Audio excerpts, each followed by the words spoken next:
Madame Alexandra Cordoba pour le groupe Paris en commun. Madame la maire, vous avez la parole. Merci beaucoup, Madame la maire, mes chers collègues.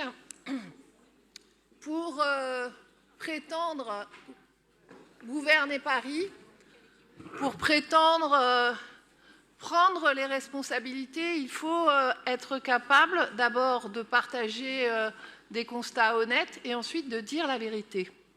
Je suis impressionnée, mais ça n'est pas la première fois, par le tissu de contre-vérités, pour ne pas dire de mensonges, qui ont été proférés notamment par Madame Dati, mais par un certain nombre de ses collègues depuis le début du débat. D'abord, il y a un côté schizophrénique à expliquer que vous combattez les décisions des gouvernements auxquels vous appartenez et que vous soutenez.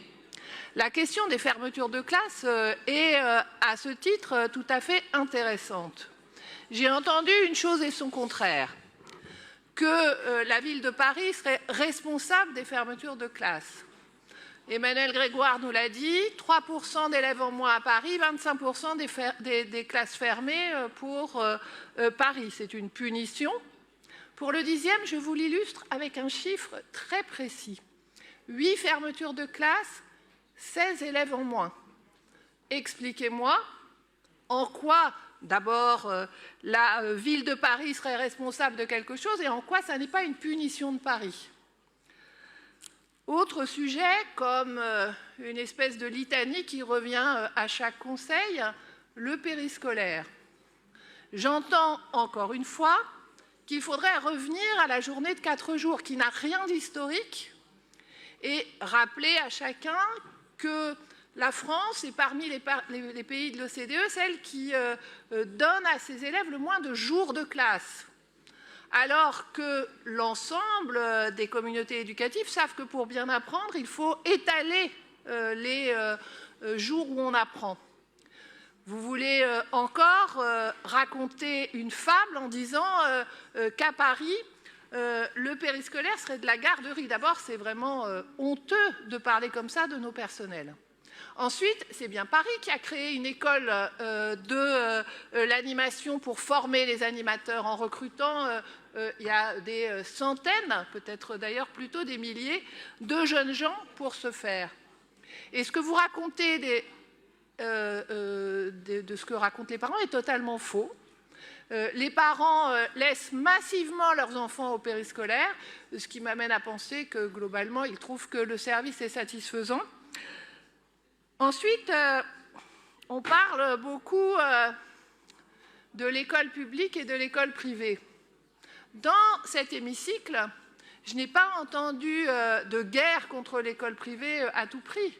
Par contre, le déséquilibre aujourd'hui de financement et la pression qui est mise sur l'école publique est inacceptable. On a des écoles qui sont mises en difficulté chaque année avec les fermetures de classes, alors que nous investissons de plus en plus, la maire l'a dit, et avec fierté, et avec constance. Et vous nous inciteriez à ouvrir, par exemple, plus de crèches privées. Avez-vous oublié de lire la presse? Oublié de voir que les intérêts privés mettent le grappin sur les crèches et font dépenser des fortunes aux familles en leur faisant courir des risques? Donc nous, défendons nos modèles du service public, défendons-le avec vigueur. On devrait pouvoir le faire ensemble, encore une fois. On devrait pouvoir être fiers de ce que Paris propose aux familles et le défendre davantage. Quant à la fable qui consiste à expliquer que vous seriez intervenu, encore une fois, auprès de votre propre gouvernement pour éviter qu'il ne ferme les décharges, mais écoutez, parlez-vous entre vous, débrouillez-vous. Mais nous n'avons jamais souhaité que les directeurs et directrices puissent retourner devant les classes dès 5 classes, enfin avant 12 classes, jamais.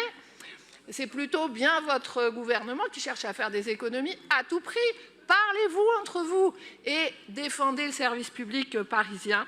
Ça sera bien pour l'ensemble de notre hémicycle. Merci beaucoup à vous.